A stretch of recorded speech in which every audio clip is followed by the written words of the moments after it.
got business meeting, left the kids at home, just said to them, leave their papers for now, leave their homeschool things for now, just kind of tidy up the house a little bit so that when I get back the house will be nice and tidy. So they've done that. As you can see, they've done quite a good job. So the floor's nice, everything's mopped. I've got our sheets on the sofa. That's for Bailey, so that if he goes on top of any of the sheets, we can just take them off, change and wash them, things like that, that's fine. They put the mat back in the kitchen as well, which is good. Can you see the mat? So the mat's back, use that mat there to help. But he doesn't have to wipe his feet yet. I'm home now, going to have a cup of tea.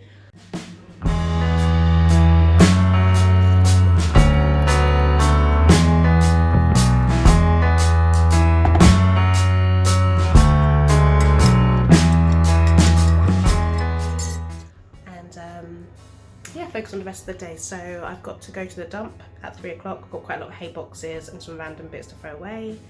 What else have I got to do today? Today's Thursday, isn't it? I've got Bible study today at 7 o'clock. I need to do some work on my laptop. I'm trying to work on my tax returns for the new year, so trying to get that sorted out as well. It's quite stressful. I find it just stressful, the expenses and the outgoing costs, but I need to find a better system. I do use Microsoft Excel to track all my expenses. I just want to make sure it's all accurate and get it sent off. I probably want to do it before the 31st of January, but not too early.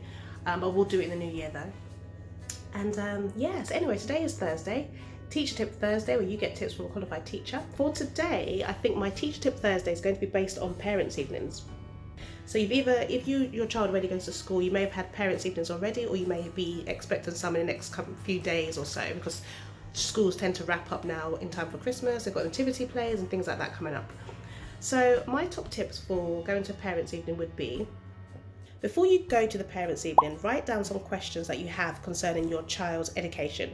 Things that might have come up in their learning, that you've noticed at home, that you want to clarify. Write a few questions down on a little notepad about what you might want to ask them. Have a word with your child about what do they enjoy doing at school, what do they not like so much. Ask your child if they have any questions or anything that they're not understanding about school. Then have a look at their school report. So you should have been given a school report prior to the meeting. Some schools do it that way. Some schools might give you a school report after you've had the meeting. If you have been fortunate enough to have the report before the meeting, then go through the report, read through it. Read about what they're saying about your child in every subject, and then also look at their tracking data, because most schools will have a data where it'll show things like your child is working below the expectation or above the expectation or beyond the expectation, things like that. Have a look at what they've said about your child and then correlate that with what the tracking system is saying about your child. I would say go down to the parents' evening with somebody. So if you're a one-parent household, maybe take somebody with you that knows your child quite well, just in case they have questions that you haven't thought of, that they might, think of, that you could ask the teacher while you're there. Bearing in mind that you only get about 10 minutes at these parents' evenings, so you want to think of the most crucial information that you want to ask anyway. But it's always nice to have somebody else next to you when you go to the parents' evening. But there's no harm in going by yourself, because I guess it's like when you drop your child off in the morning at school, maybe you drop your child off by yourself anyway, so it doesn't make a difference. If you're a two-parent household, I think it's quite nice if you can both go along to the parents' evening. It just shows unity, it just shows that you're both involved in your child's education. Obviously, that's not the case for everyone. Some people do work and they won't be able to come, but I'll just say if you're able to go with somebody, then go with somebody as well. Number 3, the third thing I'd say, is listen to the child's teacher. Listen to what it is that they want to say about your child, about how your child is performing, how they're doing academically, how they're doing socially. Just listen to what they're saying, but make sure you're paying attention to the words that they're saying. At the end of that, your teacher might say, have you got any questions? Hopefully you'll have 1 or 2. You don't need to ask them so many questions, but I would say when they ask you if you have any questions, you want to kind of go back to what you've noticed on their reports and get them to explain that a bit more if there's anything in there that you need clarifying. One thing I'm noticing at the moment with the children is that teachers I work as a teacher, so I've got many colleagues that still work in schools and they want the best for children. But one finding with my students is that many of the teachers are just telling the parents, your child is working below the average, or your child needs to read more, or your child's not very good at their times tables.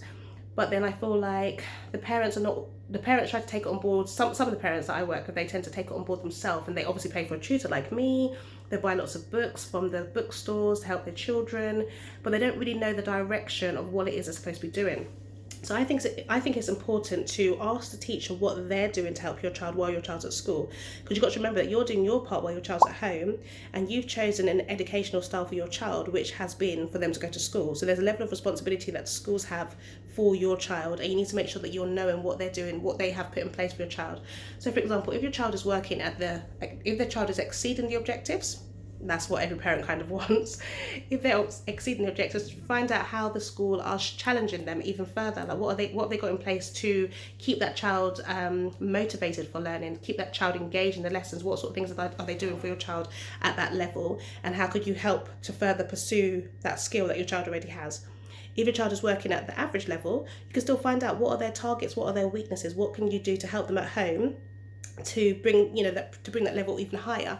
Average is okay, but it's like, it doesn't mean just because you're average you stay there. You can always find out what ways you can challenge your child even further to move beyond average. If your child is working below the national average, you want to find out again, what have they put in place for your child? Do they have extra sessions that they're using in school? Maybe they have like breakfast clubs that they do, like, you know, extra work with the children, or homework clubs where they can do the homework with the children, or maybe they take the child in for 5 minutes during their playtime. You know, you want to find out what is it that's happening to try and fill in those gaps that your child is not really getting at school. If you feel like your child has got a need, find out about the SENCO. Who is the SENCO? They support children with special educational needs, and they're the coordinator of that. You want to find out, you know, who are they? Like, you know, are they doing anything to help your child even further? But it's almost like just making sure that you know that you've got a role and responsibility as a parent, but the school also has a role and responsibility as their school. So for example, homeschool parent like me, I take on full responsibility for my children's education. So if anything goes wrong with them, I've just got to blame myself. I have nobody else to blame. If your child goes to a school, you take it in turn. So basically there's some responsibility will be on you, like in terms of the homework that they give you. Are you doing the homework? Is your child getting to school on time? Things like that will be your responsibility. You might go above and beyond, which is absolutely fine, but the school also have a duty of care, a duty to educate your child in the way they need to. So make sure that you're being equipped with that, of knowing that the option I've chosen for my child, the educational option, was for them to go to school. So there's a level of accountability that you want the school to have over your child as much as they want you to have that accountability over them too. So don't be afraid to ask a teacher or the school what they are doing to help your child get better with the handwriting, get better with their times tables, get better with whatever it is. They can't just say things like, oh yeah, your child fidgets a lot in class and, you know, do more of this at home. You say, yeah, I do that at home, but what are you doing in school? And it's not to argue, not there to argue. We're all there for the, you know, the benefit of the child, but it's important that you're having that dialogue and that you're holding the school accountable for some levels of education that your child is having as well. That will be my tip for what to do. I hope that helps, and I'll see you in another video. All right, bye.